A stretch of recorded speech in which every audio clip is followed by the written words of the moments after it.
আমাদের তদন্ত সংস্থা আপনারা জানেন যে গুমের মামলাগুলো তদন্ত করছে।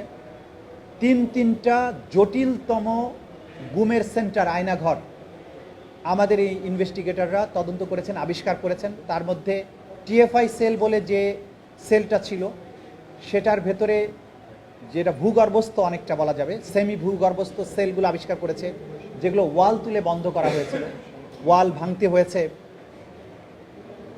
পুরো গার্বেজ দিয়ে সেটাকে ভরে রাখা হয়েছিল, সেগুলোকে সরিয়ে এই ক্রাইম সিনগুলোকে বের করতে হয়েছে। এবং আপনারা জানেন এই কাজ করতে গিয়ে স্বয়ং চিফ প্রসিকিউটর তিনি এই ইনভেস্টিগেশন চলাকালে সেখানে প্রেজেন্ট ছিলেন। এবং আমরা যখন না বুঝে সেখানে বোমা ফিট করা ছিল, সেই বোমাগুলোর সাথে টাইমার সেট করা ছিল, তাদেরকে হত্যা করারও চেষ্টা করা হয়েছিল। এত সব জটিলতার মধ্য দিয়ে যে কাজগুলো এগিয়েছে সেগুলো প্রতিদিন জনসম্মুখে আসেনি। সেই কারণে অনেকেই মনে করতে পারেন যে তদন্ত কাজ কিছু হয়নি।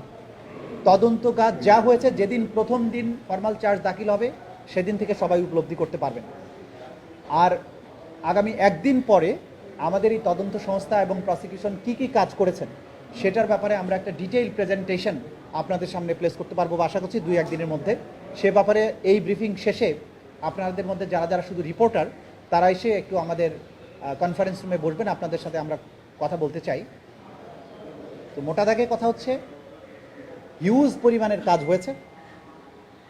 লয়ার হিসেবে প্রসিকিউশন টিমের কাজ হচ্ছে যখন ম্যাটেরিয়াল চলে আসে, তদন্ত রিপোর্ট চলে আসে, তাদের কাজটা কোর্টরুমে শুরু হয়।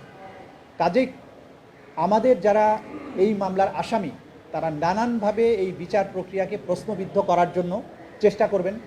তারা একদিকে চাইবেন তাদের যেন বিচার না হয়, আবার অন্যদিকে তারা ধোয়া তুলবেন, বিচার টিচার কিছু হচ্ছে না, তো এই ট্রাইব্যুনালের দরকার নেই, বিচার যাতে না হয়। করবে বিচারকে বন্ধ করার জন্য, বন্ধ করতে না পারলে বিতর্কিত করার জন্য, কাউকে এম্বারাস করার জন্য, নানান ধরনের ডিসইনফরমেশন ছড়ানোর জন্য।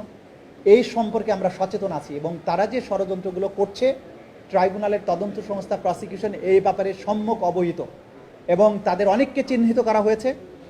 যারা এগুলো করার চেষ্টা করবেন তারা ব্যর্থ হবেন, তাদেরকে আমরা মেসেজ দিতে চাই।